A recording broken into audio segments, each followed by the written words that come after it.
Bom dia, Nicole. Já me diga se o som tá bom, por favor. Tá? Quem for entrando, vão me avisando do som para não ter problema.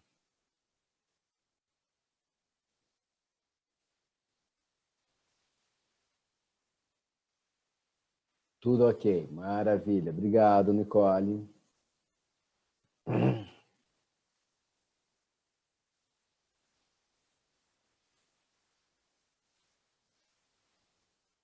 Maravilha, então. Vamos ver se entra mais alguém aí. Vamos dar um tempinho só. E eu vou começar. Se eu não estou enganado, na aula passada eu fui com vocês até tecido adiposo.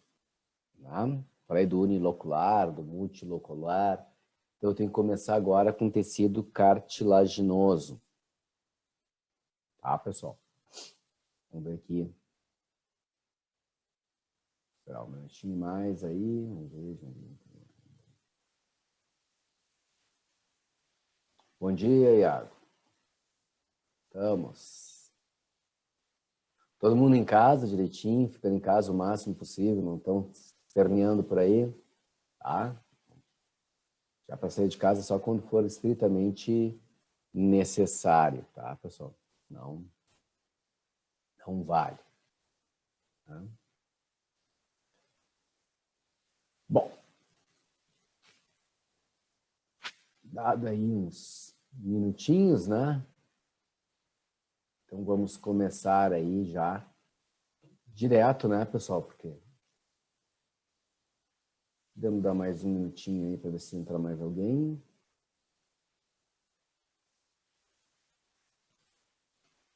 E a gente continua.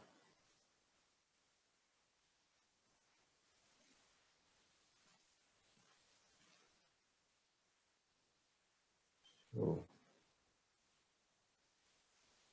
Depois, se for necessário, eu mudo. É só para vocês terem uma coisa diferente das vaquinhas, tem uma prainha, dá aquela saudade, né? Do verão aí, vocês terem uma prainha atrás aí. Tá? Bom, eu vou começar então, pessoal. Tecido conjuntivo cartilaginoso. Lembram que esse faz parte dos chamados tecidos conjuntivos especiais, né? Diferentes. Tu tem o propriamente dito e os especiais. Dos primeiros especiais nós falamos do adiposo, agora nós temos o cartilaginoso, tá? Ele tem as células cartilaginosas, são chamadas de condrócitos. Como a gente viu na aula passada, fibroblasto, fibrócito, eu tenho condroblasto e condrócito. Condroblasto é a célula hiperativa que fica produzindo todo esse, como é que eu posso dizer para vocês?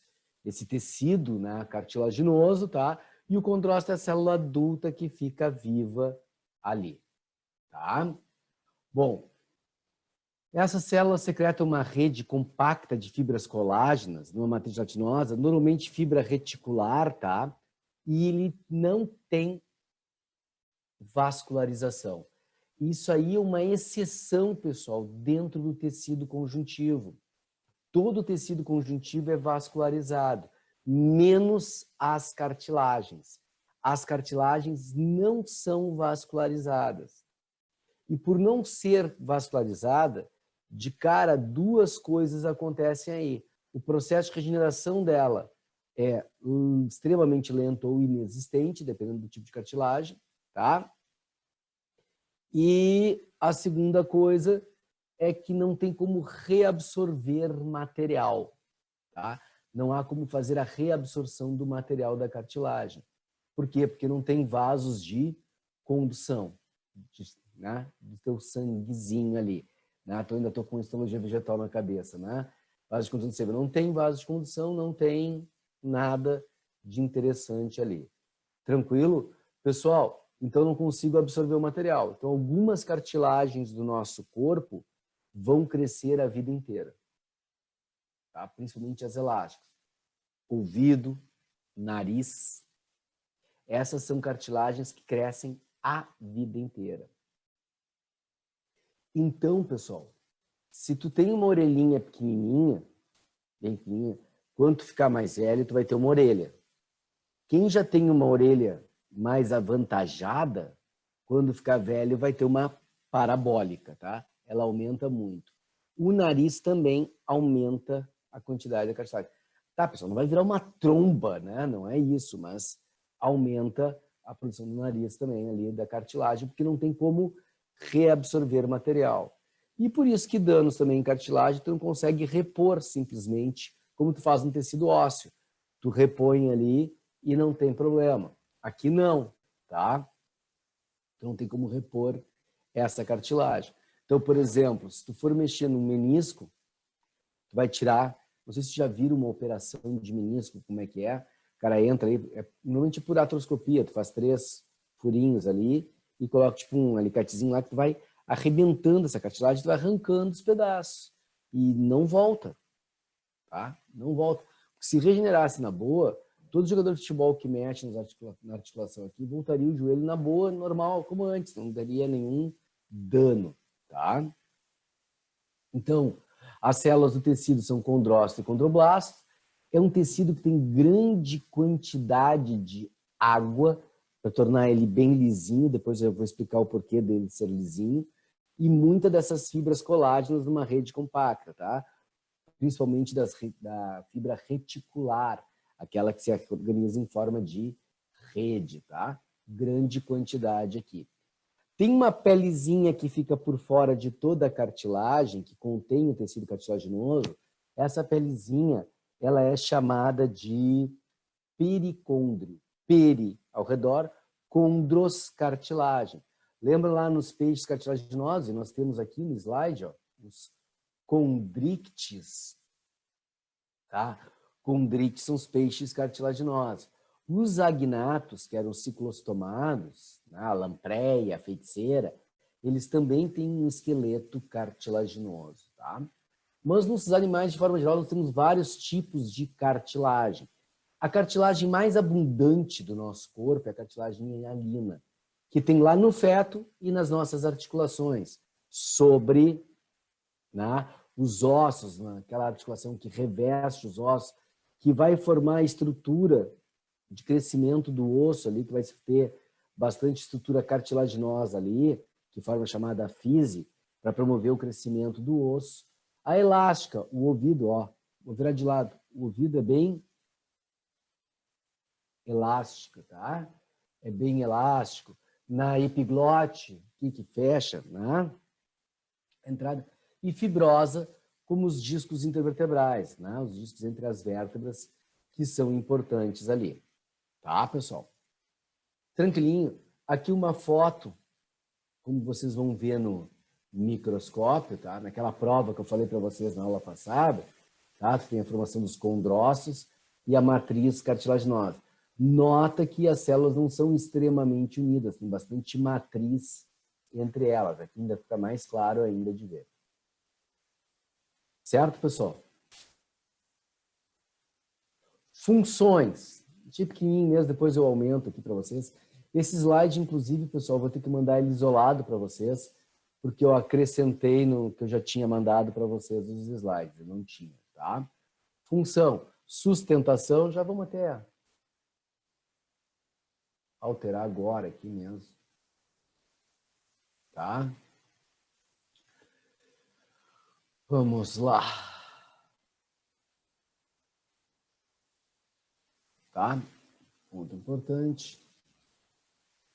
Vamos ir direto para... Opa, foi para o início.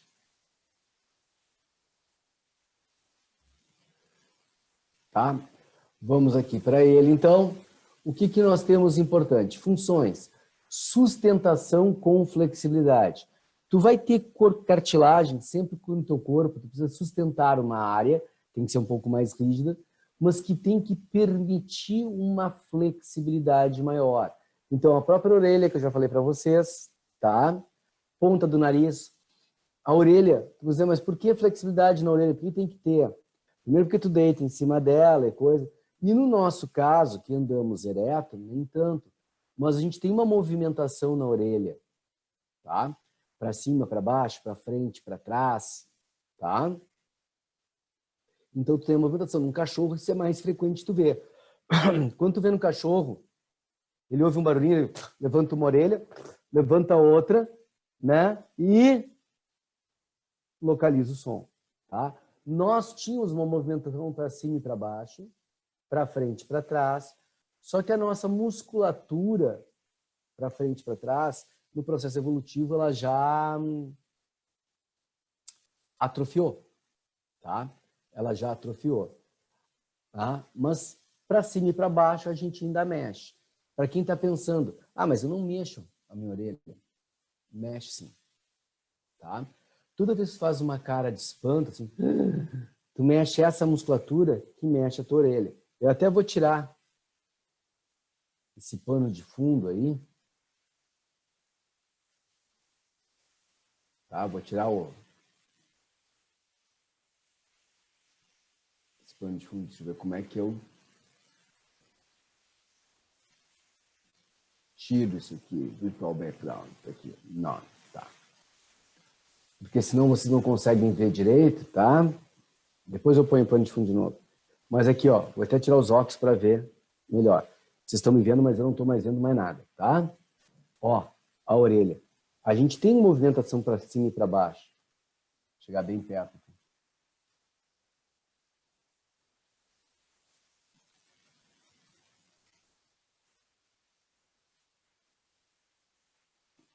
Essa movimentação, para nós, não serve para nada, na realidade, tá? Para nós não serve para nada, né? Mas ela, tanto é que até hoje isso aqui de mexer a orelha eu só usei para dar aula sobre essa matéria, nada além. Aqui, ó, na parte ventral das costelas, tu tem uma cartilagem que comunica ela com o osso externo, com o osso tifoide aqui. Que é para quê? Para permitir a tua expansão torácica. Tem que ter uma flexibilidade. Tu tem que mexer. Se fosse tudo ósseo, tu teria que respirar. Não ia conseguir encher o peito, porque não teria como mexer, né? Porque seria tecido ósseo rígido. Então, a cartilagem, ela permite essa movimentação. Tá? Redução de atrito e impacto. Tá? Na cabeça dos ossos, tu tem sempre uma cartilagem. Até vamos pegar o quadro branco aqui. Eu estou com ele disponível aqui para você. Tá? Então, o que que acontece aqui, ó? No meu osso, na cabeça do osso aqui, ó.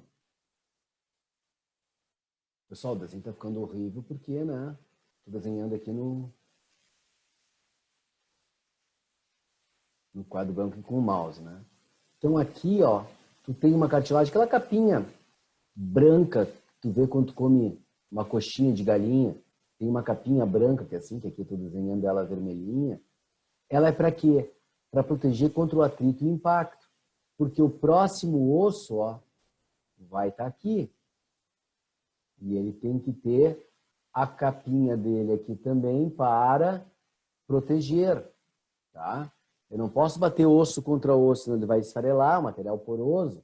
Então, isso evita o impacto, ele amortece, como se fosse um amortecimento de um tênis ali, né? Ele vai amortecer. Amortecendo, ele está diminuindo o impacto.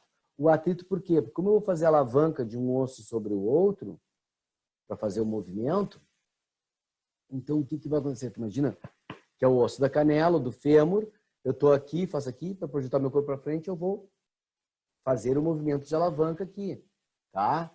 Nesse movimento de alavanca, eu vou conseguir me projetar o corpo para frente. Então, existe arrastar um osso contra o osso. Se os dois são do mesmo material e o material é liso, o coeficiente de atrito é bem menor. Que é justamente, tá, pessoal?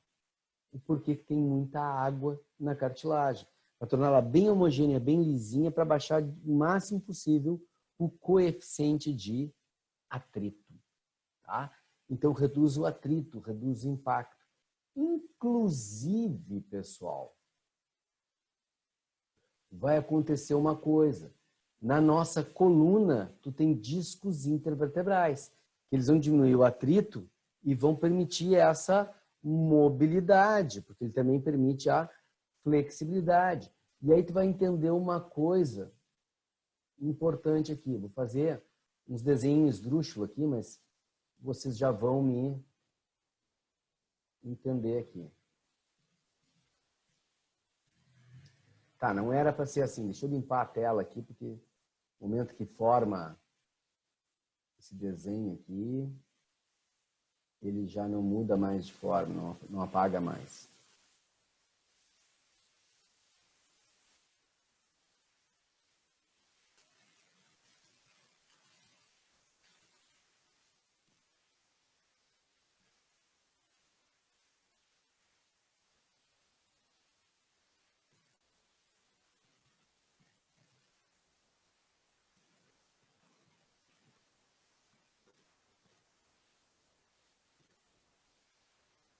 Aqui tá bom.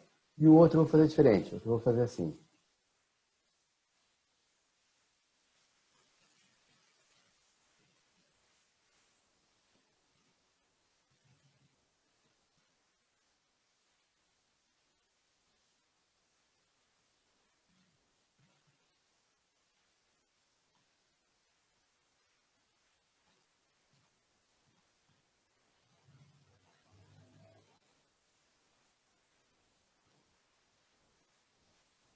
Tá? Bom, já vou explicar. O que acontece? Entre a coluna nós temos um disco intervertebral. Vou botar outra cor aqui. Ele vai ficar aqui no meio. Tá? Esse disco vai ficar aqui no meio.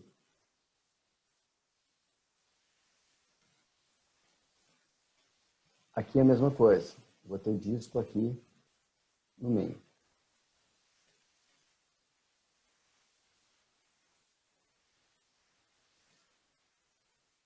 Tá? Esse disco, vou fazer uma perguntinha para vocês aí agora, para entender o porquê que eu fiz esses desenhinhos aí, para vocês saberem bem. Se eu pegar uma lixa e esfregar numa madeira, uma lixinha na madeira, como eu faço um estrago maior? Se eu apertar a lixa de encontro à madeira com força e mexer, ou se eu passar suavemente na madeira? Como eu faço maior estrago? Como eu tenho um resultado mais forte? Passando suavemente ou apertando e esfregando a lixa? Vou esperar a resposta de vocês.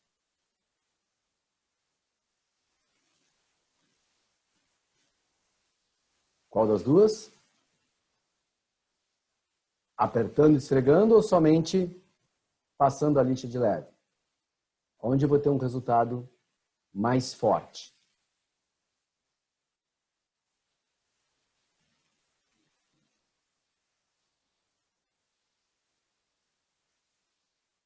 Passando de leve? Não.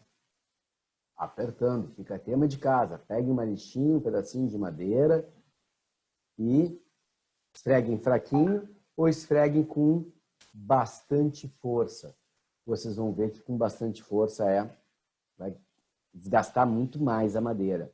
Tá? E por que eu estou fazendo essa pergunta que aparentemente é louca? Por um simples motivo. Esse desenho que eu fiz aqui seria equivalente à coluna de um cachorro. O cachorro está com a coluna na horizontal. Então, o que acontece? Sempre que eu fizer um movimento, vai ter um desgaste. Eu vou estar gerando um atrito. Porém, o peso do cachorro está nesse sentido. Então, o movimento de desgaste...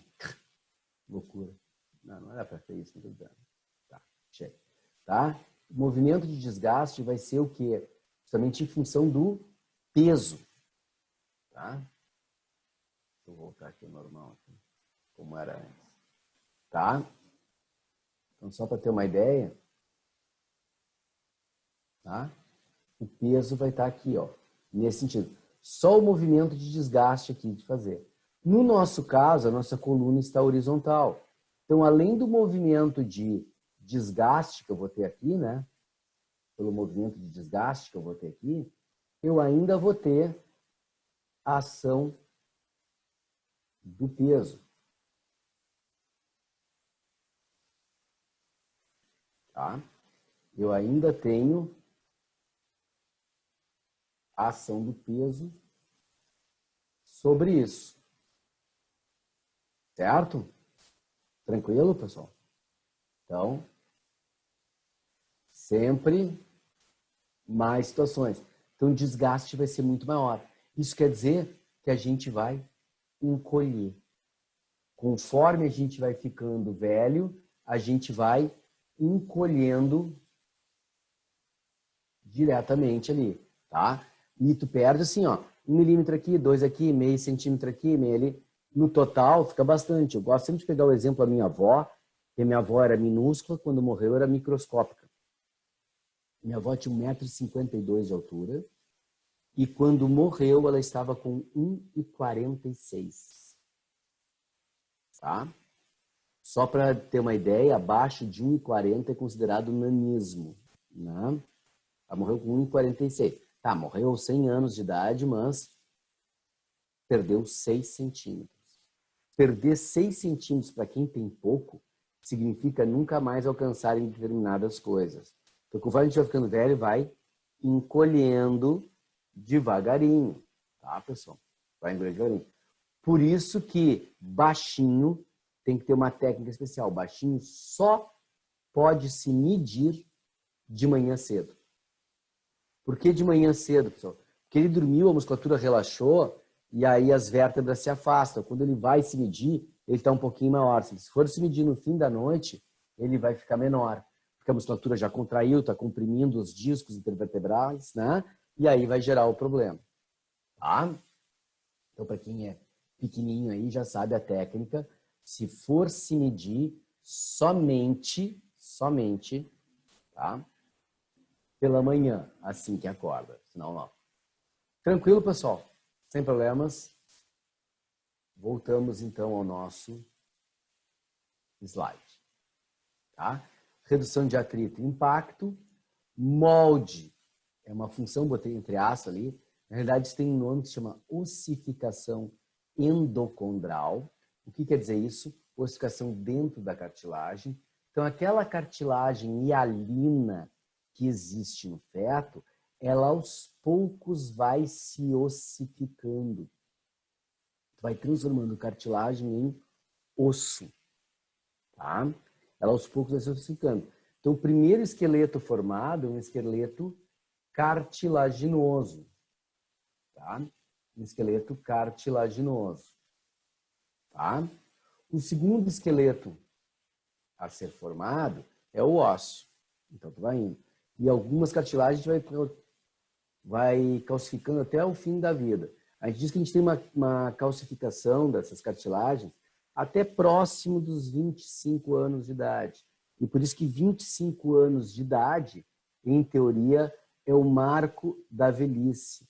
Em teoria, depois dos 25 anos de idade, o médico que tu deveria consultar é um geriatra. Tá? Um geriatra.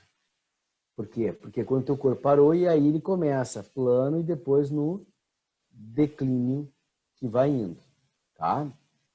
E vai acontecendo. Então, nós temos alteração a partir dali.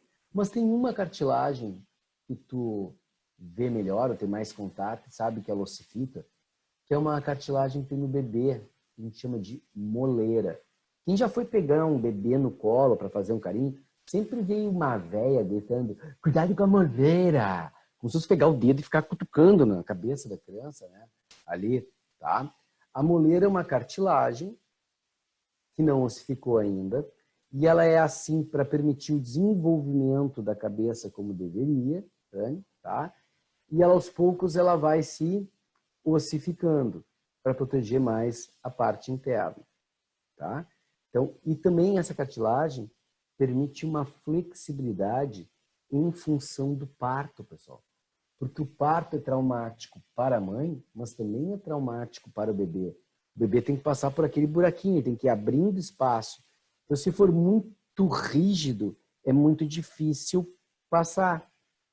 Então, aquilo, tendo essa cartilagem, tu permite que a cabeça tenha um certo jogo, comprima um pouquinho para poder passar e fica mais fácil. Porque, afinal de contas, o cara tá aqui, né?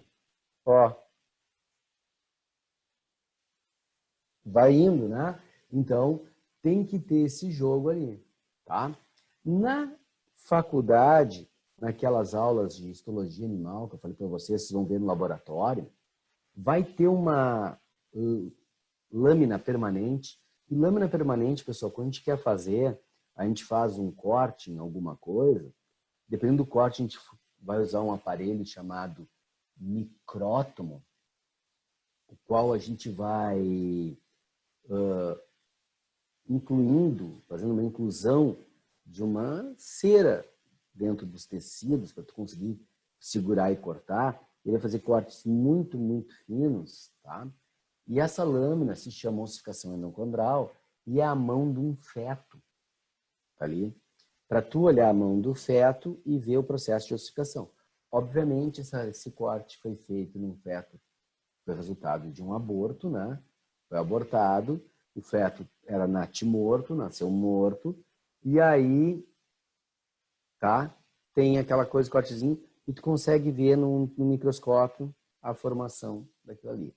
Eu botei aqui como observação o pericôndrio, para saber que tem aquela pelezinha por fora da cartilagem, que segura tudo, né?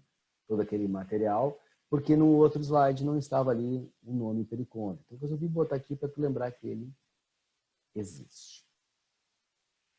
Tranquilo, pessoal? Tá? Sem problemas? Então, tá bom. Vamos passar para o próximo. Tecido ósseo. Só que antes de falar do tecido ósseo, pessoal, eu vou aproveitar aqui e vou fazer um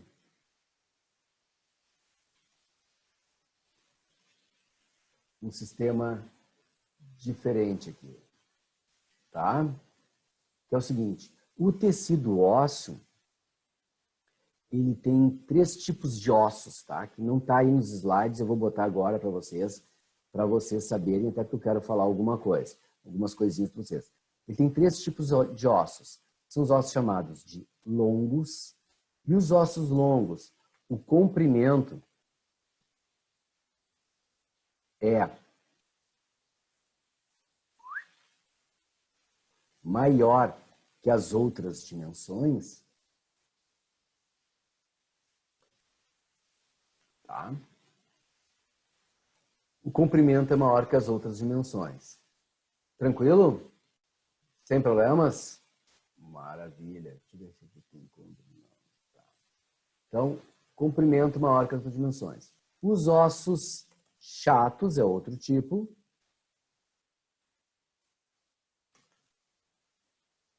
Nos ossos chatos, o comprimento, vou abreviar, é aproximadamente igual, tá? Aproximadamente igual à espessura. Opa, desculpa. Igual à largura.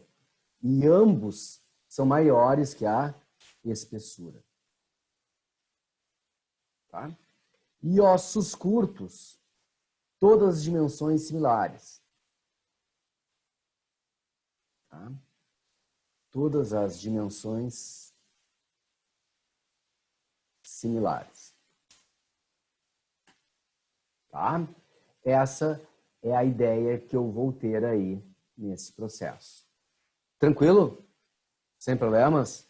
Então, todos aí similares. O que vai acontecer? Esses ossos, eles têm agora um poder de regeneração diferenciado, tá? Eles têm um poder de regeneração diferenciado. Então, o osso, ele pode se regenerar, coisa que na cartilagem não acontecia com a frequência, tá? Faz um dano à cartilagem, fez um dano à cartilagem. O osso regenera. Claro que enquanto está em período de desenvolvimento, esse processo de regeneração, ele é mais rápido, ele é melhor. Então, se tu olhar uma criança de 8 anos, um cara de 40 e um de 80 ou mais, a velocidade de regeneração do material ósseo é completamente diferente. Um guri de 8 anos quebrou a perna. Pessoal, quando eu falo quebrou a perna, é fratura simples, não é esmigalhou em 1000 pedaços, botar pino, placa, parafuso, não. Tá? Quebrou um pedacinho, quebrou ali, pá! quebrou o osso. Tu botou a perna num lugar, porque quando quebra, o osso sai do lugar, tu vai fazer no lugar de novo, e esse processo a gente chama de redução. É estranho esse nome, tá? Mas é isso, é o nome que é dado, redução, para ele ficar no lugar onde estava. Fez isso, a criança está praticamente boa. Mas o que tu tem que fazer? Para garantir que o osso não desloque ali, tu tem que imobilizar aquela perna para ele ficar ali e no processo de regeneração ir formando o calo ósseo. Até depõe mais cálcio do que normal, mais matriz inorgânica ali, para fechar bem, endurecer ali aquela parte, fica uma área reforçada, tá? Para não ter problema mais ali. Então, tu vai ter a formação do calo ósseo, tá? Mas tu bota aquela tala na criança, a criança faz o que com aquela tala? Ela acha legal, vai ganhar muletinha, porque com a tala ela não pode botar o pé no chão, a princípio não pode botar o pé no chão. E criança, quando ganha muleta, acha que é brinquedo novo, né? Fica feliz e contente, vai ser sensação no colégio, né? Brincar com a muletinha. Aliás, uma coisa que eu nunca consegui entender, mas é o que acontece em todos os colégios, né? Tu ter criança querendo brincar com muleta. O cara chega com a muletinha, todos os coleguinhas pedem para dar uma volta na muleta, né? Como se fosse algo legal, assim, uma volta na muleta, né? As pessoas brincam um pouquinho com a muleta e vai. Só que a criança começa a doer o braço de tanto usar na muleta, ela enche o saco, mete o pé no chão. Meteu o pé no chão, quebra a tala. Aí vamos botar aquela botinha de gesso no pé, né, com um saquinho de borracha, e ele vai correr, né, chutando a perninha para frente, sim, vai correr no pátio, no colégio, está tranquilo, todo mundo vai assinar no gesso, vai botar adesivo da banda dele preferida. Hoje em dia ainda tem gesso fashion, colorido, rosa, amarelo, verde, né, de todas as cores possíveis, né, tem ali, tá, roxo, tem de tudo. Então faz um gesso fashion, né, ali, e vai ficar legal. Tirou o gesso, o guri põe o tênis e sai correndo, como se nada tivesse acontecido. Tá? Cara de 40 anos, quebrou a perna, vai passar o tempo todo de muleta para ajudar a caminhar. Tirou o gesso, fisioterapia, porque a musculatura já não está igual. Vai ter que fazer fisioterapia até andar direitinho, não ter problema, não sentir dor, reforçar aquela musculatura, coisa que a criança não passou, né? Fisioterapia vai ganhar um centro meteorológico na perna, né? Quando você vai chover, porque onde quebrou vai doer, tá? Então, tem um centro meteorológico ali diferenciado, tá? 80 anos ou mais, tu nem engessa, né? Tu nem engessa. 80 anos ou mais, tu simplesmente opera. Tem que botar pino, placa, parafuso, durepox, bonder, né? Tudo, tá? Tudo que vai fazer aquele osso se fixar para conseguir regenerar, tá? Tanto é que dependendo de qual é o osso que quebrou, o médico já olha com uma cara, tipo, vai morrer, né? Vai morrer. Porque... desculpa. De novo. Tá? Vai morrer. Por quê? Porque até regenerar, o idoso vai ter que ficar de cama. Ficou de cama, dá problema no rim, no pulmão, dá uma série de coisas, né? Que no fim acabam detonando, né, com o idoso. Então, já olha, é uma coisa mais difícil. Embora tenham idosos que recuperem muito bem, tá? A minha avó, que eu citei para vocês antes, ela quebrou o fêmur, eu acho que ela tinha uns 92, 93 anos quando ela quebrou o fêmur. Tá? Aí tiveram que operar, claro, né? Não ia formar calo ósseo, operaram. E ela tinha que andar de muleta, de bengalinha, ela pegava a bengalinha assim na mão, levantava aqui na frente dela e caminhava, nem usava bengala. Mas é raro, né? O normal é não conseguir caminhar mais direito, tá? Perder a movimentação. Tudo bem, pessoal? Tranquilinho? Mesmo? Maravilha. Bom, que tipos de células ósseas nós temos aqui? Tá? nós temos osteócitos e osteoblastos, tá? Osteócito e osteoblasto. Esses, né? Osteócitos e osteoblastos, eles são importantíssimos, porque eles dão origem ao tecido ósseo, osteoblasto. O osteócito é a célula óssea propriamente dita. Eles são localizados em cavidades, osteoplastos. O mesmo acontece com a cartilagem, então nos condroplastos, tá? Superior. E ficam lá, onde vai ter uma matriz intercelular extremamente rígida, de natureza orgânica, fibra colágena, bastante colágeno, tá? E inorgânica, muito fosfato de cálcio. Pessoal, quando falta colágeno, dá problema de colágeno, tu começa a não ter essa matriz como deveria, que não dá a união como deveria, não faz a liga, falta da cola, né, do colágeno. E aí, da sustentação também, que vai permitir a flexibilidade, os ossos começam a ficar mais molengas, mais flexíveis, mais quebradiços também, por causa da matriz inorgânica, tá? Isso é um dos casos daquela doença que as pessoas chamam de ossos de vidro. A pessoa que com mínimo esforço físico pode quebrar um osso. Por exemplo, aquelas escadas para subir em avião, tá? As escadinhas. Não quando tu vem ali pelo gate normal, que vai direto pela ponte, não. A escadinha aquela que vai pegar na rua lá, né? Fora do gate, vai pegar na rua, pega o ônibusinho, vai até o avião e sobe a escadinha. Aquela escadinha ali, que tem os degraus altos, tá? Isso aí, para quem tem ossos de vidro, não pode subir. Tem que ter um elevadorzinho que levante ele e coloque ele direto lá em cima. Ele não tem como subir. Periga quebrar, fazer uma fratura na hora que está subindo. Tá? É bem ruim, tá? Então, muita fibra colágena, muita matriz inorgânica de fosfato de cálcio, tá? Ele apresenta uns canais de ligação, que são de Avers e Volkmann, tá? Eu já vou falar aí do sistema de Avers para vocês, tá? Permitindo, então, a nutrição da célula, tá? Toda ela. E os osteoclastos, que são as células responsáveis, osteoclastos responsáveis pela reabsorção de cálcio, tá? Reabsorção óssea. Então, o que faz para depositar o cálcio, tirar o cálcio do osso e mandar para o sangue, é o osteoclasto. Então, eu tenho essa troca. Sangue, ossos, ossos, sangue. Eu vou passando o cálcio para lá e para cá, para o funcionamento do teu corpo, tá? E essas células são as importantes. O mau funcionamento dessas células, tu pode provocar a chamada osteoporose, ela reabsorver mais cálcio, ou seja, tirar mais cálcio do osso do que deveria, passando para dentro do teu sangue, bastante cálcio no sangue e menos nos ossos.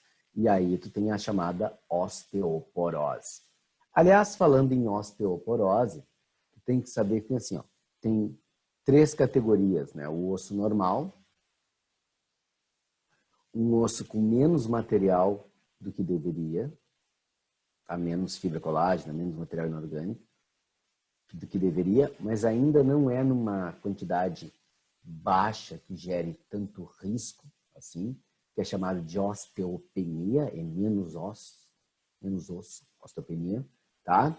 E mais baixo ainda seria a osteoporose, tá? A osteoporose seria o ponto mais baixo de todos. Tranquilo, tem? Sem problemas? Existe uma outra coisa que se fala também, que é o seguinte, ó. A densidade óssea, ela varia, tá? De indivíduo para indivíduo. Então, alguns indivíduos têm uma densidade maior nos seus ossos, outros menor. Os que têm uma densidade maior vão ter um corpo também mais denso, que as pessoas normalmente chamam de mais pesado. Não, mas ele é mais denso, esse corpo tem menos cavidade aérea, tá? E além de variar de acordo com, como é que se diz, com o indivíduo, ela varia também com as etnias. Então, ossos da etnia negra são mais fortes, são mais densos, mais longos que os ossos de uma etnia branca, por exemplo, tá? Isso dá um desempenho diferenciado nos esportes. Então, tu vê assim, ó, que todo aquele esporte que depende de força física em terra, tá? A etnia negra se dá bem. Corrida. Quantos campeões de corrida 100 metros tu conhece? São negros. Todos. 200 metros? Todos. 400 metros? Todos. Natação? Não tem, né? Isso aí. Osso mais longo, mais pesado, porque de alavanca maior, maior velocidade. Osso mais longo e mais pesado diminui a flutuabilidade, porque é mais denso. Aumenta a resistência com a água, diminui a velocidade. Tá? Isso seria, pessoal, uma das explicações para o desempenho diferenciado das pessoas dentro do esporte. Tá? Mas, como as etnias hoje dificilmente indivíduo de uma etnia pura, né? Há misturas, então há variações também. Né? Em algum momento houve uma variação, vai ter variação aqui também. Tudo bem, pessoal? Tranquilo? Uma coisinha que eu não falei para vocês e vou aproveitar agora aqui, já volto lá para o slide. Quem são os ossos longos do nosso corpo? Só para a gente localizar. Todos que o comprimento é maior que as outras dimensões. Ou seja, o osso mais longo do nosso corpo, fêmur. Tá? O fêmur é o osso mais longo do nosso corpo. Na canela, tu tem 2 ossos na canela. Tíbia e fíbula. A fíbula também pode ser chamada de perônio. O nome mais moderno é fíbula. Tá? Porque perônio ele dá uma ideia equivocada para quem está aprendendo. Se eu falar em tíbia e perônio, qual é o que tu pensa que é o osso grosso? O nome perônio, tu vai estar perônio. Mas o osso grosso da canela é a tíbia. O perônio é o fininho. É por isso o nome de fíbula. Fíbula parece uma fibra, uma pequena fibrazinha ali. É um osso longo. Tá? É longo também os ossos do teu braço. Húmero, do braço, do antebraço. Urna, dita pelo Cebolinha. Ulna. Rádio, é fácil de decorar, ó. Pega a antena, segue o rádio. Tá? Rádio. Costela, clavícula, tá? São ossos longos. Metacarpos, esses ossos mais longos aqui. As falanges, falange proximal, medial e distal. Proximal, medial e distal são as falanges. Tá? Antigamente, não sei se vocês no colégio chegaram a aprender nome de ossos, tá? Mas antigamente a gente classificava como falange, falanginha e falangeta. Falange, falanginha e falangeta. Tá? Pessoal, o que acontece aqui? Não tinha nenhuma lógica dessa ser a falanginha e a falangeta. Não tem, né? Até porque falangeta quer dizer falanginha também. Não tem lógica nenhuma. Então eles botaram tudo falange, só que falange proximal, a que está mais próxima do teu corpo, medial e distal, a mais distante. Deixa eu ver a perguntinha que surgiu aqui.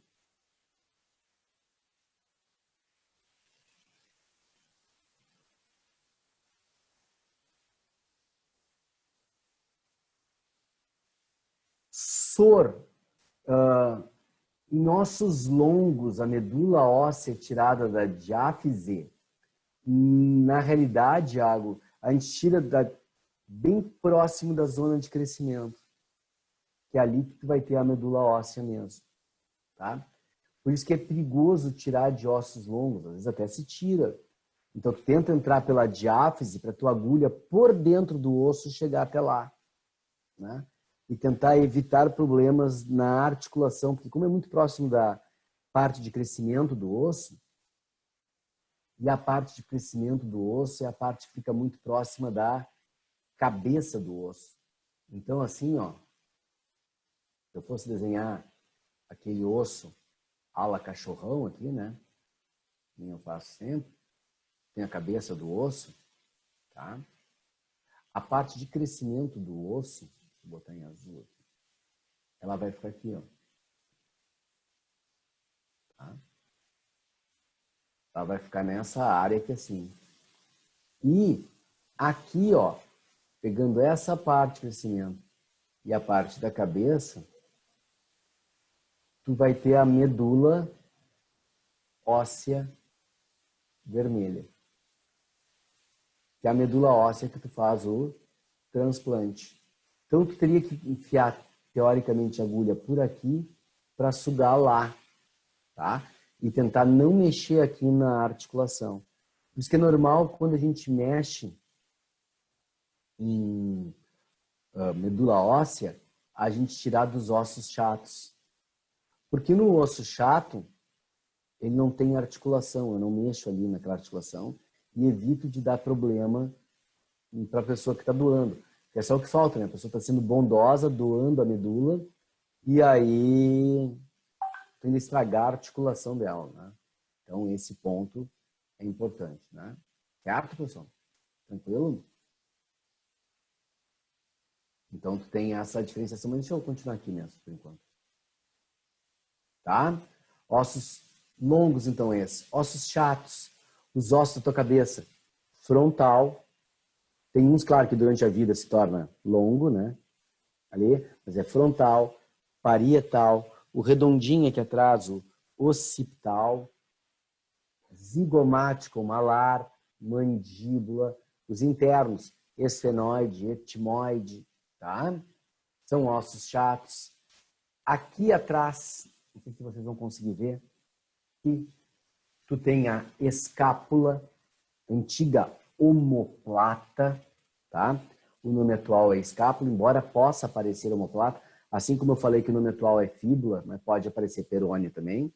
A escápula, por que escápula? Aqui, ó, é a chamada cintura escapular.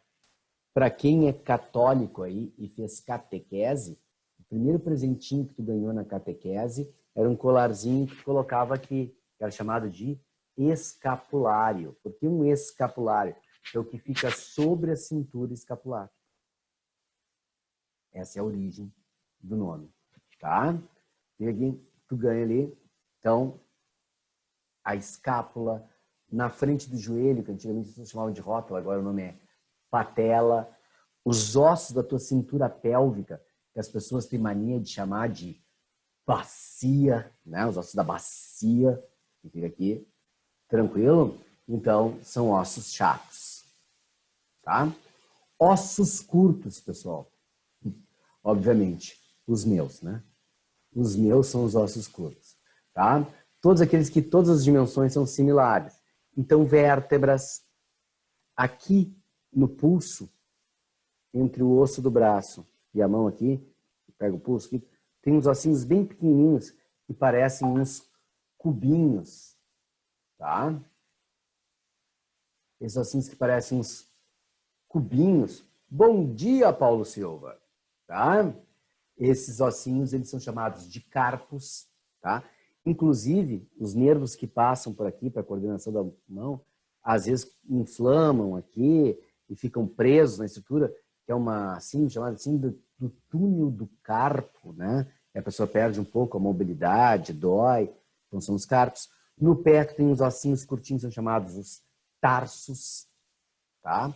São os tarsos. Então, tu tem essa situação aí. Tranquilo? Fechou? Mesmo? Maravilha. Então, só para a gente falar dos tipos de ossos aqui, né? Ossos longos, chatos e curtos. E aí, agora eu vou voltar para o meu slide e a gente volta a falar das estruturas. Bom, agora é importante aqui, ó. A cabeça do osso é chamada de epífise. A parte longa do osso é chamada de diáfise, que foi a pergunta que o Tiago me fez, para quem não sabia de quem estava falando. Essa parte longa do osso aqui, que é a diáfise, que tem. Na cabeça do osso, nós teríamos aqui a medula óssea vermelha. Esse osso que está desenhado aqui, pessoal, para vocês, é o fêmur, tá? Porque o fêmur, ele tem uma inserção na tua cintura pélvica. Vamos voltar aqui, só para vocês terem uma ideia. Deixa eu limpar um pouco aqui essa tela, aqui, para recomeçar os desenhos. A tua cintura pélvica, ela faz isso aqui, ó. ela tem essa estrutura aqui. E o teu osso, como vocês viram ali, o teu fêmur, ele vem aqui e ele tem aquela estrutura alongada aqui, que é a cabeça do osso. Tá? E ele que vai projetar para fazer o teu movimento.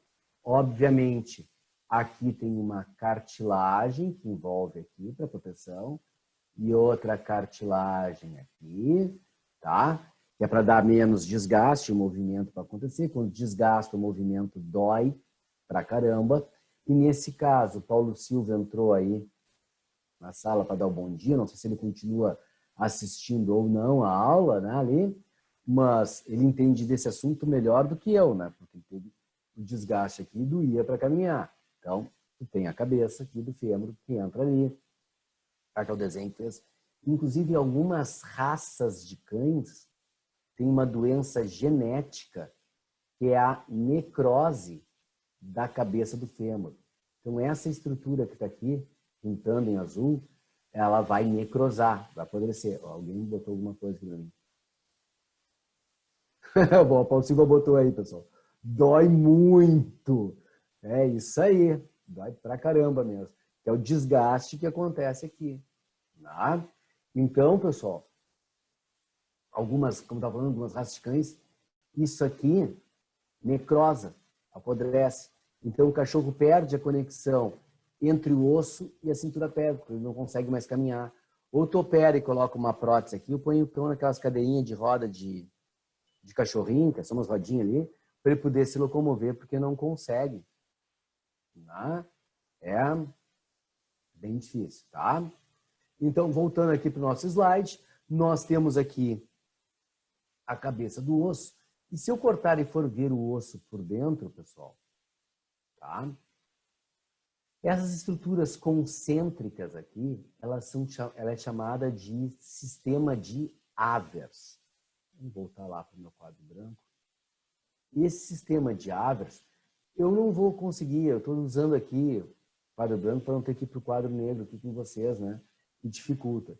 Mas eu não vou conseguir produzir como deveria, tá? Mas o sistema de Avers, na realidade, pessoal, o que acontece... Deixa eu botar de outra cor aqui. Para ficar melhor. Ele vai ter assim, ó.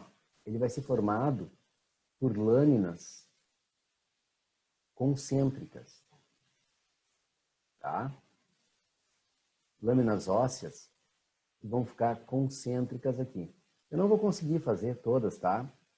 Bonitinho aqui. Pessoal, imaginem que todas têm exatamente o mesmo centro, tá? Todas elas com o mesmo centro. E eu vou formar outras laminazinhas ósseas aqui. Concêntricas também.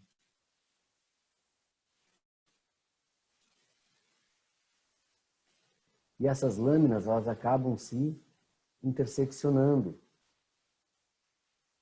Tá? Dando uma estrutura melhor. Qual é a vantagem de ter essas estruturas assim? É uma coisa bem simples, pessoal. Uma pressão exercida aqui, ela tem a mesma intensidade da pressão exercida aqui. E tem a mesma intensidade da pressão exercida aqui. Tanto faz. Se o meu osso fosse lâminas assim, mas a pressão exercida aqui teria um efeito diferente da exercida aqui.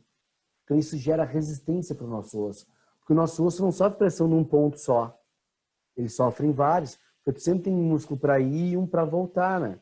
Então, se sofresse deformidades pela diferença ação da pressão, o que acabaria acontecendo? Tu iria deformando o teu esqueleto de acordo com a vida. Perderia teus movimentos. Então, assim, ele consegue distribuir melhor a pressão.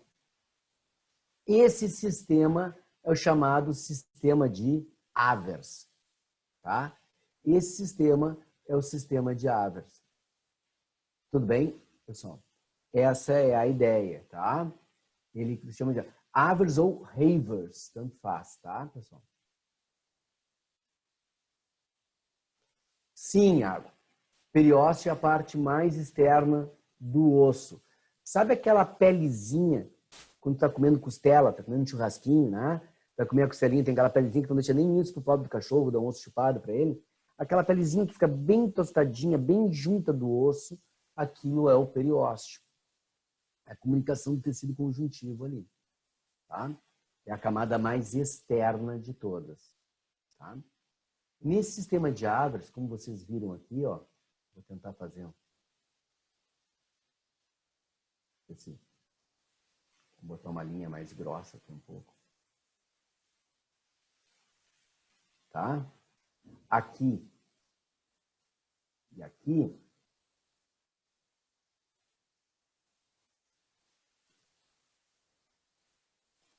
é mais grossinho aqui.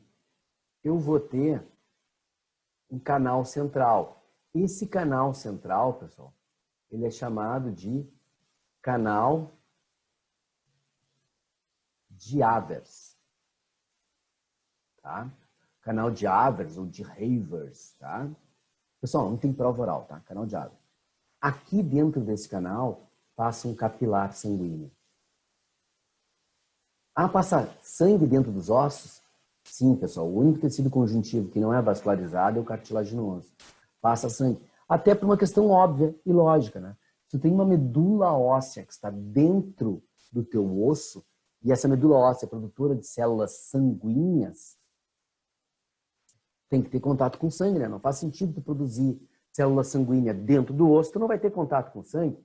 Né?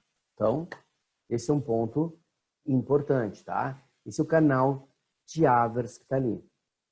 Tranquilo? Inclusive, existe uma coisa ligada aí, que é importante também, as duas coisinhas ligadas aí. E quando tu quebra uma perna, por exemplo, o que dói não é o osso em si, e sim é o conjunto de tecidos que estão associados a ele. Os vasos sanguíneos que estão passando por dentro, tecido conjuntivo que está chegando e encostando por fora, a musculatura que está ao redor, tudo isso é o que dói, na realidade, não o osso propriamente dito, tá? E vai ter o capilar sanguíneo para ali. Entre um e outro, aqui, deixa eu ver se eu consigo uma outra corzinha aqui. Ó, entre um canal de Avers e outro, tu vai ter um terceiro canal aqui. E esse canal é o canal de Volkmann, tá? Esse canal de Volkmann, ele passa um capilar sanguíneo ali também, tá? Vai passar um capilar sanguíneozinho ali também. Fazendo, portanto, dentro do osso é uma rede de capilares. Teu osso não é uma estrutura compacta, né? Ele é uma estrutura porosa, permitindo a passagem toda aqui, ó. Então, ó, no teu osso, nessa área aqui, ó, tu vai ter, uma parte mais compacta e aqui no meio bem mais esponjoso, onde tu tem os canais, ó. Tá aqui apontando, ó, o canal de Avers, que ali, o que eu fiz? Eu fiz o desenho para tu ver de cima, porque esse desenho está de lado, né? De cima tu tem o canal ali e o canal de Volkmann que envolve. Pessoal, vocês já devem ter ouvido falar que tem pessoas que ingerem bebidas alcoólicas. Tá? E as pessoas que ingerem bebidas alcoólicas, inadvertidamente, uma vez na vida pelo menos, elas tomam uma quantidade muito maior do que elas aguentam. E é comum, então, essas pessoas ficarem bêbadas. Vocês já ouviram falar nisso, tá? E quando a pessoa fica bêbada, é comum no outro dia ter uma reação que a gente chama de ressaca. A pessoa sente uma sede intensa, tá? Dor de cabeça, muita dor de cabeça, tá? Essa sede intensa e a dor de cabeça, fator 1 é a desidratação provocada pelo álcool. O álcool faz tu perder muita água, tu vai desidratar e vai ter dor de cabeça. Mas o segundo fator é que o álcool é um vasodilatador, por isso que tu fica vermelho. Então, o vaso sanguíneo que está passando por dentro desse canal, ele vai dilatar na cabeça. Mas o osso não vai dilatar com álcool. Então, o que vai acontecer? Esse vaso sanguíneo fica comprimido dentro do osso. E aí começa a doer. Por isso que as pessoas usam coisas geladas na cabeça quando estão com a dor de cabeça. Para quê? Para provocar a vasoconstrição. Diminuir o calibre do vaso sanguíneo e diminuir a pressão sobre eles nos ossos. Tá? Tranquilo? Vou me referir agora, em função da pergunta, Iago, a pergunta se o pericôndrio mais externo, ó, essa membrana externa formada de tecido conjuntivo nada mais é do que o pericôndrio que fica aqui ao redor.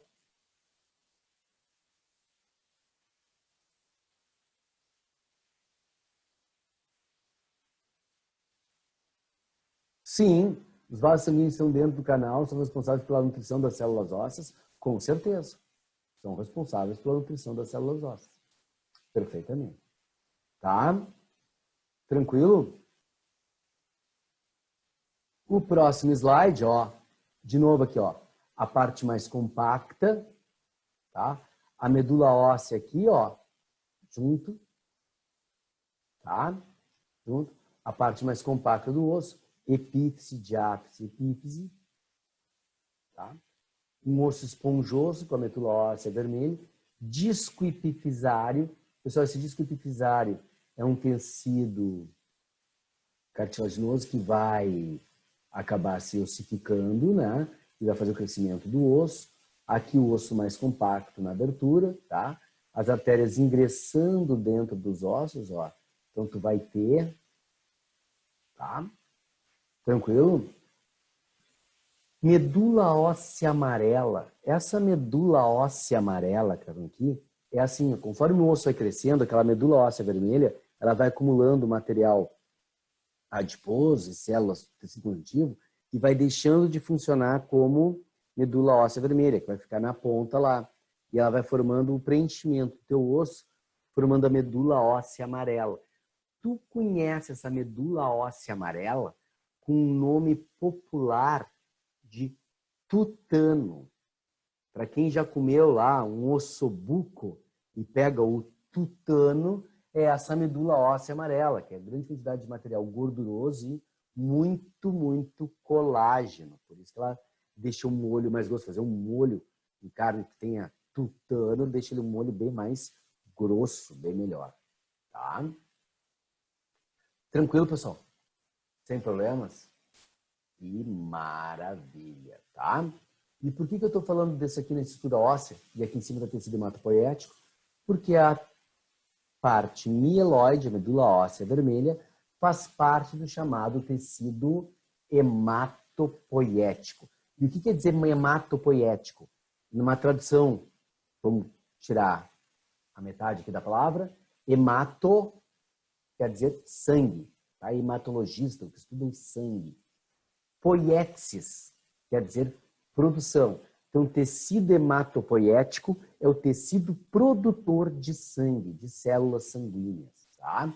E ele pode ser mieloide ou linfóide. Mieloide, ele é composto pela medula óssea vermelha e vai formar hemácias, leucócitos e plaquetas.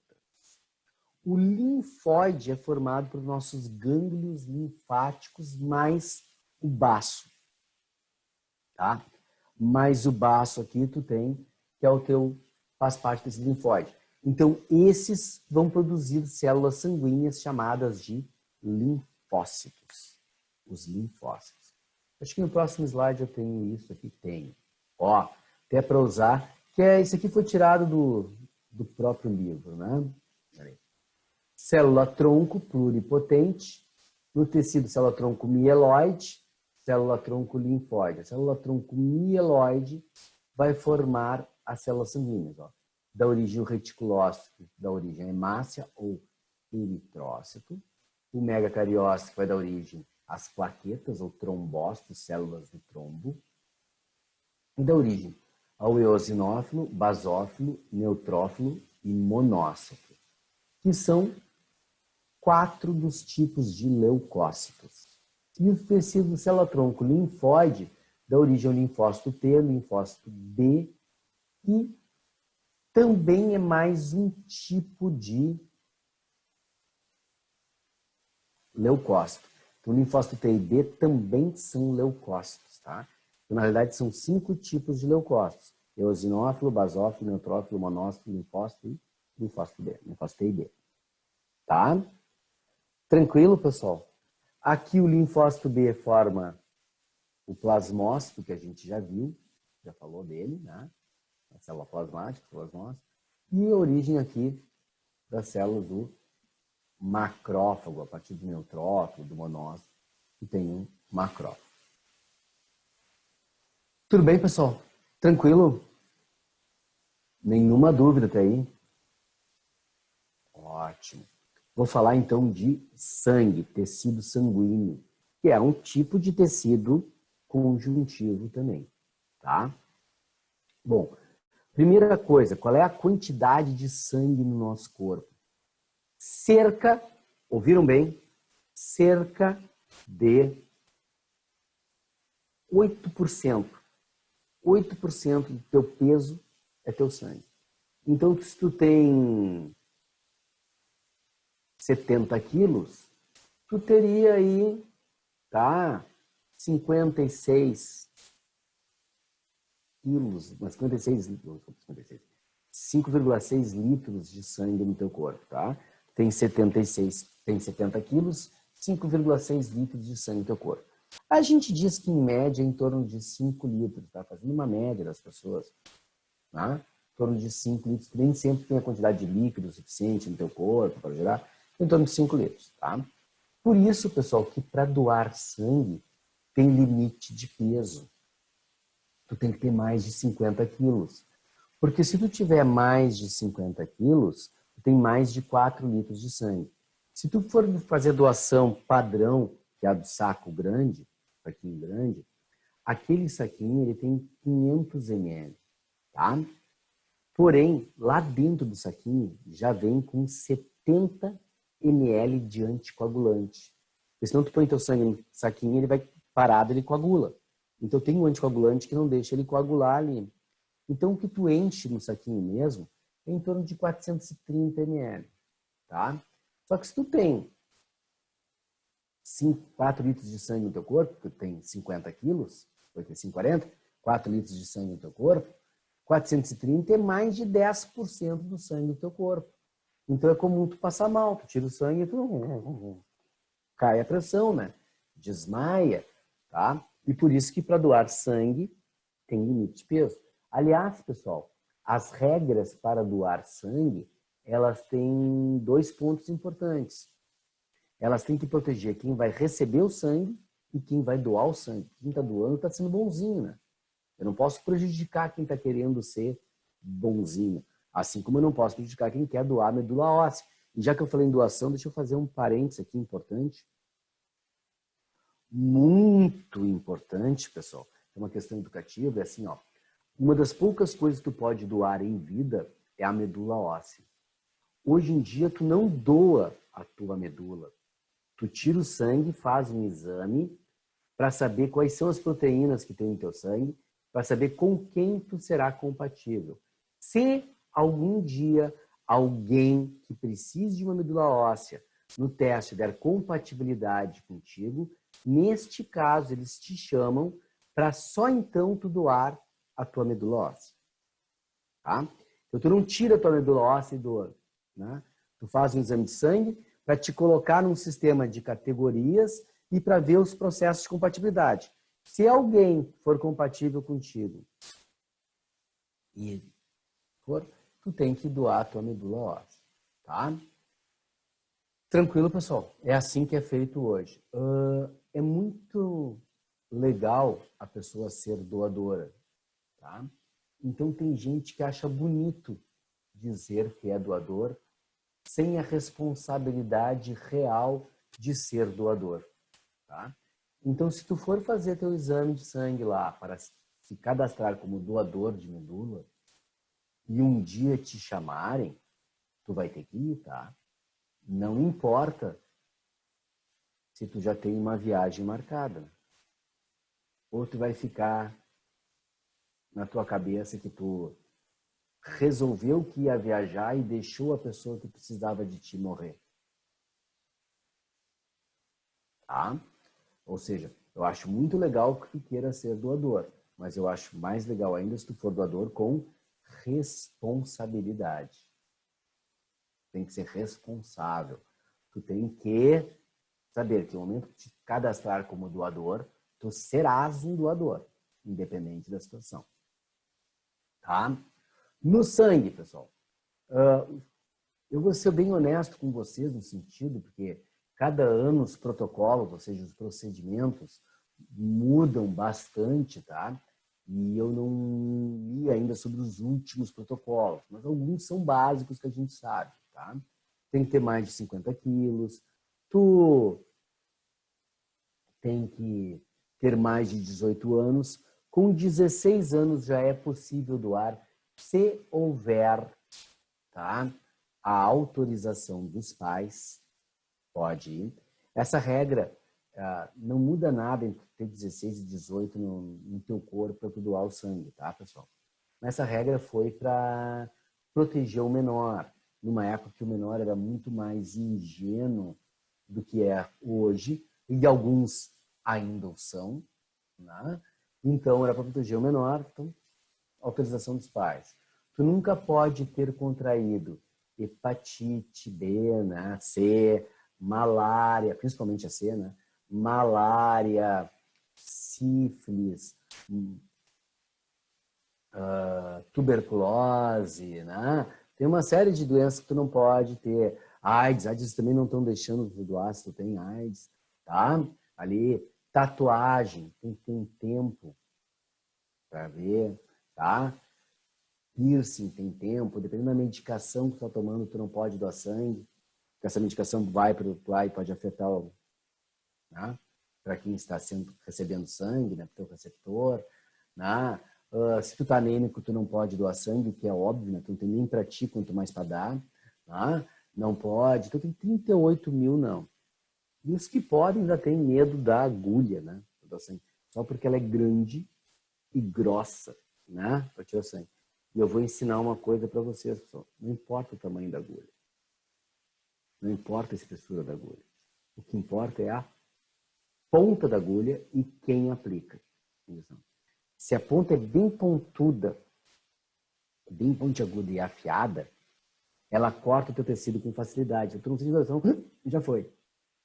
Agora, se essa ponta é mais arredondada, aí é mais difícil. Aí ela pode estourar o tecido, não está tão afiada, aí pode ser que doa mais. E, claro, a inabilidade de quem está trabalhando contigo. Peraí que secou a garganta aqui.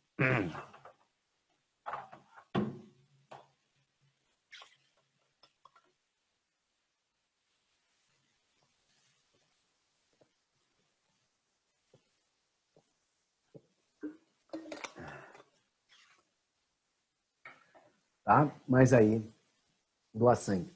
Uma coisa, pessoal, se todo mundo que pudesse doar sangue pelo menos uma vez por ano, não faltaria sangue nos bancos de sangue. Uma vez só por ano, quem pode, não faltaria sangue no banco de sangue. Sempre o hospital teria sangue, não teria essas coisas. Tá? Tranquilo, pessoal? Sem problemas? Bom, o nosso sangue é dividido em alguns elementos. O primeiro deles, plasma. O plasma é a parte líquida, o sopão. Tá? Vocês lembram quando eu falei de aula de água, sais, minerais? Eu defini que a gente era uma sopa, né? Feita de sopinhas flashes, que era as tuas células. Aqui tem uma grande sopa, um grande sopão, que é o teu plasma sanguíneo. Água, sal, gordura, proteína, açúcar, tá? Tem de tudo um pouco aqui. Gases, são difundidos, bicarbonatos, dá de tudo, tá? E boa parte dos teus problemas sanguíneos, eles estão em nível de plasma, tá? Por exemplo, pressão alta, pressão baixa. Quem tem pressão alta não pode comer o quê? Sal. Tá? Por quê? Se ele comer muito sal, o sal é higroscópico, ele vai reter líquido. Quando reter líquido, aumenta o volume de plasma. Se aumenta o volume de líquido dentro do cano, aumenta a pressão. Então, tu tira o sal de quem tem pressão alta, tá? Quem tem pressão baixa pode comer o sal para reter líquido e aumentar a pressão, tá? Essa duplinha aqui, ó, proteína, glicídio. Se no teu corpo não for produzida a proteína chamada insulina, tu vai ficar com excesso de glicose e glicídio no teu sangue. E tu não tem controle ali, tá? Tudo bem? Se tu tiver demais de lipídios, de triglicerídeos e de colesterol circulando, colesterol LDL circulando no teu sangue, tu vai começar a criar obstrução nos vasos sanguíneos. E com isso, essas obstruções vão formando aquela ali, aumenta a tua pressão e tu pode ter um AVC, um problema cardíaco, um entupimento e tendo que criar pontes no coração, né? Tem gente que tem o coração com tanta ponte que não, já é uma perimetral, né? Ali, cheio de ponte passando de um lado para o outro, tá? Então, boa parte dos teus problemas estão no nível de plasma, pessoal. Ele é que torna o sangue viável. Esse plasma que vai fazer transporte de maior parte das substâncias do teu corpo. Os nutrientes que tu precisa para ser lançados para as células, os hormônios para serem distribuídos pelo teu corpo, tá? Toda a parte importante está ali. Os excretas que vão para lá para tu poder eliminar do teu corpo, toda a parte de transporte do teu corpo, principalmente em nível de plasma, tá? Então, é um ponto importante, tá? Ele é 55% do sangue e 90% desse plasma é água, tá? Que vai formar o transporte todo. Dos elementos figurados, pessoal, nós temos as hemácias ou eritrócitos. Citocélula, eritrós vermelhos, são as células vermelhas, tá, pessoal? É a mesma coisa, ou antigamente chamado de glóbulos vermelhos, tá? As hemácias. As hemácias são anucleadas. Esse slide está muito poluído, no sentido de que tem muita informação, mas só para não criar um monte de slide, né? Botamos ali, e vocês lendo, vocês conseguem pegar direitinho. Vocês entendem entre parênteses ali, ó, mamíferos, tá? Mamíferos. E por que mamíferos, pessoal? Porque as hemácias dos outros animais, elas são nucleadas, tá? Então, a hemácia de uma ave, de um crocodilo, elas têm núcleo. As dos mamíferos que não têm, que é para acumular maior quantidade de hemoglobina, tá? Opa!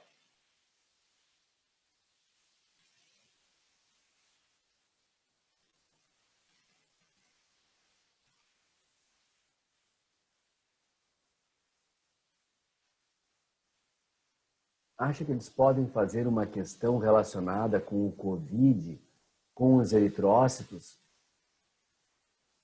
Acho muito difícil, Iago. Acho muito difícil. No Enem, com certeza não. Tá? Porque no Enem, com certeza não. Por uma coisa bem simples. Todas as questões do Enem, elas não são inéditas. Elas foram aplicadas em algum lugar para eles poderem fazer a teoria do Trina. Eles terem aquele balanceamento entre fácil, médio e difícil, né? Ali. Então, todas as questões elas foram aplicadas, tabuladas, e o Covid é moderno, o Covid-19 é moderno demais para estar presente na prova.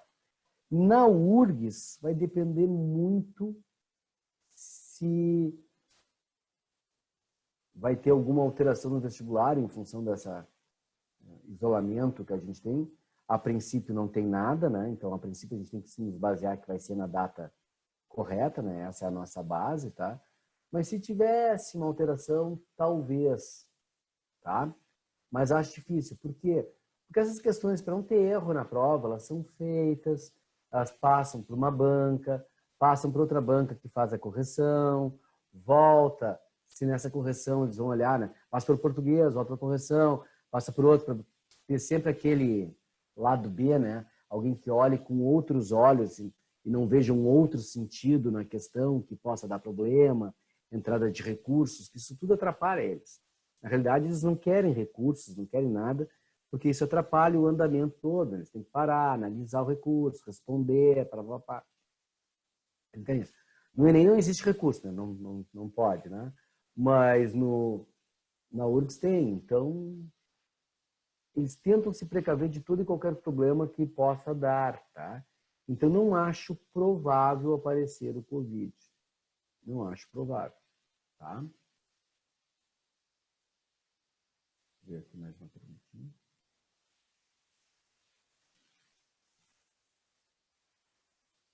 né? Deu que tinha mais uma pergunta, mas não apareceu para mim. A última que apareceu foi do... Ah, tá. Só botou certo. Ok. Não acho provável. Ok, pessoal. Então, hemácias eritrócitos são anucleadas nos mamíferos. Antigamente, nós fazíamos uma diferenciação.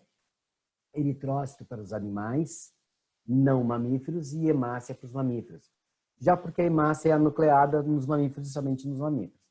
Hoje em dia não existe mais essa diferenciação, tá? Eu posso chamar tudo de hemácia ou tudo de eritrócito. Aliás, é muito comum em questões de genética, quando começa a falar de tipo sanguíneo, sistema BO, aquela coisa, e tem aquele aglutinogênio, aglutinina, né, ali, dele citar, os aglutinogênios ficam nos eritrócitos. É bem comum usar esse termo, tá?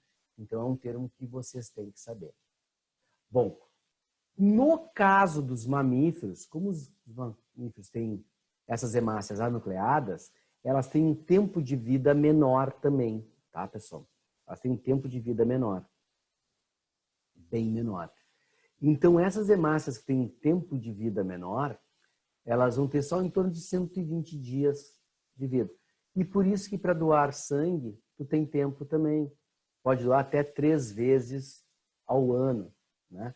Para dar tempo do teu corpo se recuperar, porque tu vai tirar as hemácias mais velhas, vai produzir novas e vai ficar. Aí tu pode tirar de novo e produzir. Ter o tempo. Até 120 dias é a vida das tuas hemácias. E como elas não têm núcleo, elas também não podem entrar em divisão celular. Tá? Porque ela não tem núcleo, ela não entra em divisão celular. E como ela também não tem núcleo, ela não pode fazer síntese de proteína. Então, deixa eu voltar aqui. Quando esse reticulócito aqui vai dar origem ao glóbulo vermelho, a hemácia, uma das coisas que vai acontecer aqui é a destruição do núcleo, a lise nuclear, e vai sumir, vai ser destruído também, vai ser reaproveitado o material, todos os ribossomos. Tá? Também não tem ribossomo, porque não adianta ter ribossomo se não vai ter síntese de proteínas. Os ribossomos vão ser destruídos aqui porque não há síntese desses ribossomos. Tranquilo? Tudo, não há síntese de proteína, não preciso deles também. Certo, pessoal? E elas portam um pigmento férrico denominado hemoglobina. Tá? Tu tem que ter um percentual de hemoglobina muito grande aí, tá? E é isso que vai definir o teu processo de anemia. Tá? Não só o número de hemácias, mas o percentual de hemoglobina. Tá? Isso vai caracterizar a tua anemia. 90% das anemias são por péssima alimentação. Tá? Ou porque resolveu fazer uma dieta muito grande, ou porque ficou doente e não conseguiu comer, ou porque adotou ideologicamente dietas mais restritivas para ti, pode ser que tu não consiga absorver tanto ferro como deveria, e acaba tendo anemia. Tem as anemias genéticas, que é a talassemia, ou anemia do Mediterrâneo, né? Que é a talassemia ou do Mediterrâneo, é a mesma, tá?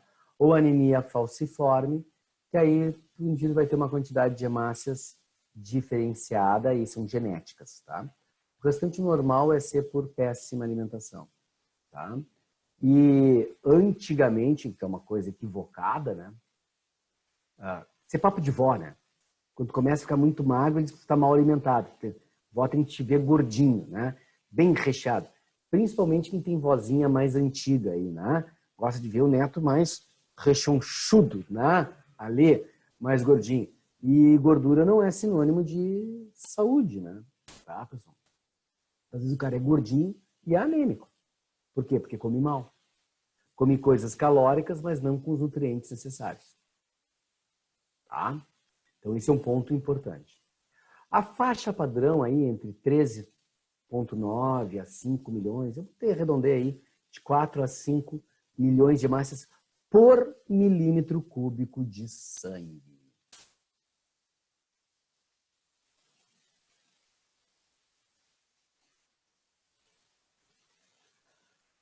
Tá, Adriana, tá muito magrinho, vou fazer um bife de fígado, tá? Às vezes a avó larga dessas coisas assim. Mas o bife de fígado ela pode fazer, né? Porque fígado é o tipo de carne que a gente tem maior quantidade de ferro possível, tá? Então é o alimento que mais ferro tem, que tu mais consegue absorver ferro. Então, nesse quesito, ela está correta, tá? Ela está correta porque é muito ferro, tá? O brabo é se ela te desse um doce lá, né? De ambrosia, de pudim, de coisa. Que aí é só doce e não tem ferro, né? Aí não adianta. Ah, mas o bife de fígado tá legal. Não sei se a Adriana que botou o comentário aí gosta de comer bife de fígado ou não, né? Que fígado faz parte daqueles alimentos que as pessoas ou amam ou odeiam, né? Ali, tá? Mas é um excelente, em termos nutricionais, vamos colocar assim, em termos nutricionais, é um excelente alimento, tá? Tranquilo? O número abaixo desse valor vai representar a anemia. Muito alto depende de quanto mais alto é, né? E aí pode ser que esteja produzindo uma quantidade muito grande de sangue, de hemácias, e aí tu começa a fazer procedimentos como sangria, por exemplo. Tá? Então, algumas coisas são assim. Tá? Tranquilo até aqui, pessoal, com as hemácias. A hemácia, sempre a foto de uma hemácia, ela é discoidal, parece que tem um disquinho mais clarinho no meio. Como ela não tem núcleo, o centro da hemácia ele fica mais achatado, ele fica com um volume menor. E por que ele fica mais achatado? Não é só porque não tem núcleo, pela estrutura da molécula de hemoglobina. O tipo de ligação que a molécula de hemoglobina faz com que ela tenha um volume maior fora e menor no centro. Então, essa hemácia, ela parece uma antiga, não sei se todos vocês vão lembrar disso, uma antiga bala chamada bala soft. Eu acho que o Paulo Silva não deve estar mais assistindo isso, né? Mas se tivesse, com certeza o Paulo Silva ia lembrar da bala soft, que dizia que trancava na traqueia e causava asfixia, que não podia comer a bala soft, tá? Ela tinha aquele formato.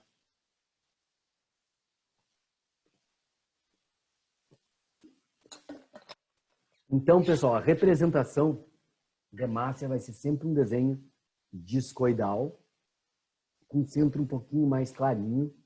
Não é núcleo, tá? É o centro mais clarinho porque ela é achatada no meio, tá? Cuidado para não cair em pegação, se vocês fazerem desenho e apontarem lá núcleo, não é núcleo. Mas se for uma hemácia de uma ave, tem núcleo. De um crocodilo, tem núcleo, tá? Tudo bem, pessoal? Tranquilo? Fechou? Qual é a grande função da hemácia no nosso sangue, então? Então, em função dessa molécula de hemoglobina, as hemácias vão conduzir os gases no nosso corpo. Oxigênio, gás carbônico. Porém, gás carbônico, só 25% do gás carbônico é conduzido na forma de hemácia. Eu não botei esses dados aqui agora, porque quando eu falar de respiração e circulação, eu vou ter que falar disso, tá? Por isso que eu não botei agora no tecido, que eu vou falar depois, mas já estou colocando. 25% só vai na forma de carbohemoglobina, tá? De carbohemoglobina, 25% só. O restante do gás carbônico é conduzido na forma de bicarbonato no plasma, tá? Agora, o oxigênio, ele é todo conduzido na forma de hemoglobina, tá? De oxihemoglobina. Então, por isso, pessoal, o que acontece? A quantidade de hemácias também está diretamente ligada à pressão parcial do oxigênio. Então, nós que vivemos em Porto Alegre, estamos no nível do mar, basicamente, nós temos de 4 a 5 milhões. Tu foi viver em Cusco, no Peru, que em altitude, aí tu vai aumentar a quantidade de hemácias, porque como o ar é mais rarefeito, a pressão parcial do oxigênio diminui. E a pressão parcial do oxigênio diminuindo, tu precisa ter mais hemácias para conseguir absorver a quantidade de oxigênio necessária pelo teu corpo. Tá? Esse ponto é o ponto importante. Tranquilo, pessoal? Eu vou parar nossa aula por aqui. Amanhã a gente continua a partir de leucócitos e vamos tocando os tecidos adiante, tá? Mas as hemácias eu paro por aqui com vocês. Certo, pessoal? Até porque está na hora do almoço de vocês. Tchau! Alguém tem mais alguma pergunta antes de eu abandonar aqui essa salinha de aula?